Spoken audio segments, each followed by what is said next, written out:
Hi guys, Buck20 here with a Simplex TS gameplay versus Quad Dynasty. In this game I managed to get 24 kills and 7 deaths, which is a pretty good stat, so I thought I'd show you guys and put it on YouTube.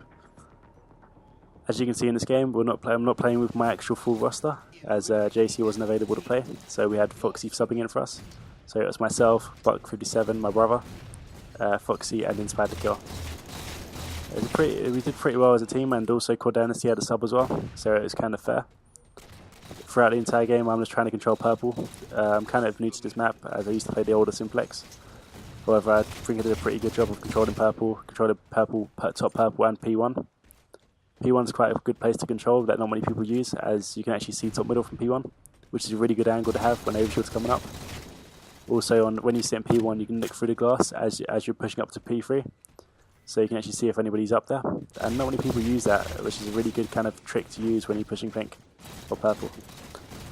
Other than that, I try to stay with my teammates, put shots and listen to callouts.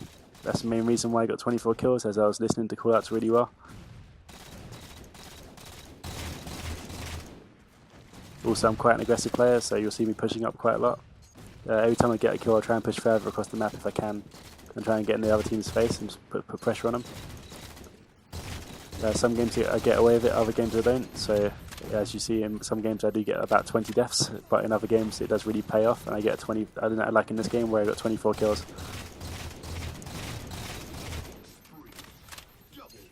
This is a different Simplex than the one that we previously played at events. This is the EGL one, the Arena Gaming League one.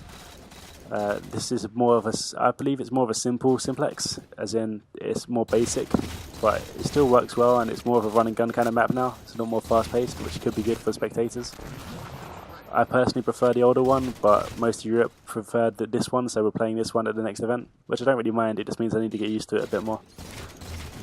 I'm slowly getting used to it though, and I know now that purple is one of the places that you need to control well, kind of like on the midship on Halo 2 and Halo 3.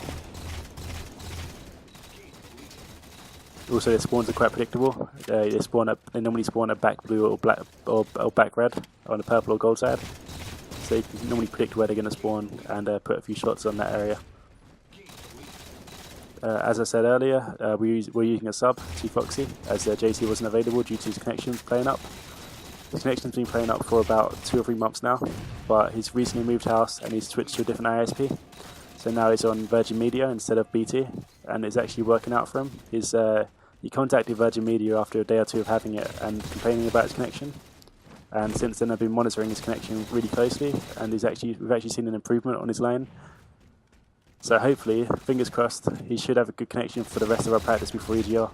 Because leading up to Reflex GT, we kind of struggled to practice as much, because either he was lagging too much to play, or the other team refused to play us because he was lagging so badly, and they just couldn't kill him or they couldn't shoot him that well, so they just didn't see the worthwhile playing against us. However, now since he has got a good connection, we played last night, and it was a really good series against High Society and also Rain Devastation. So I think we're going to have a gameplay or 2 uploaded from that series as well. There's going to be a quarter point of view that my brother's working on, so make sure to check out our channel in a few days for that. Right, I'm going to get onto the predictions, as I said I would on this video.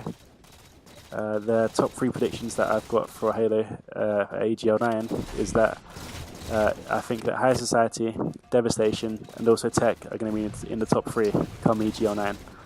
High Society is kind of a guaranteed top 3, because they're probably the favourites to win the event right now. They've got some experienced players in the team in the form of Reaction and Ramirez, probably the most successful Halo players right now at the moment. They've also got Fusion and 2 Foxy, who were part of Supremacy at the start of Halo 4. However, they kind of broke up and they were left as a 2. And since then, they've now joined High Society, and they're really good individual players, so it'll be great to see how well they do on High Society with Ramirez and Reaction, who are just known for knowing how to win events and knowing how to win games.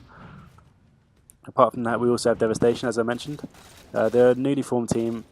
Chalky actually left High Society to join them, as he preferred playing with them, as he found it much more enjoyable. The team itself, it has a lot more dedication in my opinion than most teams. Kamikaze and Warlord, just them 2 alone, have managed to get 32 days played on Halo already. And that is an astonishing amount when you think about it, as our team's played about 20 or maybe 25 days, sorry. So yeah, they're really putting in the dedication. Like they really want to do well at this event, and hopefully they can. They've got the potential to do well. It's just how they play on the day. But hopefully, after playing that much Halo, they should know the game inside and out. And also, Chalky is renowned for being one of the best players in the game. So hopefully he can help them to get a good spot and get them a good placement. As I don't think Warlord or Trank or even Kamikaze had a good placement for a while. And the last team that I'm going to talk about is Tech. Tech's a fairly new team. Septic and Zaris and also Hybrid are fairly new players to the actual LAN tournament kind of scene. They've been playing online for a while, but haven't had good placements until recently. They're all really good individually, and with a recent pickup of Ninja, I can see them doing really well. They dropped Blackout, which was the worst player by far, and picked up Ninja, who's one of the most kind of successful players in America. He's one of the biggest Halo 4 personalities, and he streams on a daily basis. And not only that, he's a really individually talented player who should bring a lot to the team. And also, his team with quite a lot of American pros, so he should have a lot of experience and he should have a lot of know-how in terms of what to do on Halo. And also, if I was part of Tech, I'd be excited to team with a player such as Ninja, as he's really energetic and he should help the team a lot in terms of team chemistry, teamwork, and also just getting pumped up during games in series. So because I think that's what they were lacking at points. Other than that, I would also say that Menace is one team to look out for as the one team that could upset them top 3 teams.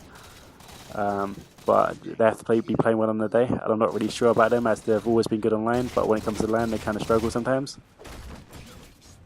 But yeah, we'll have to wait and see. I hope you guys enjoyed this video. If you want me to make any more, please let me know, and I'll try and do a more in-depth video about predictions later on towards EGL. Thanks.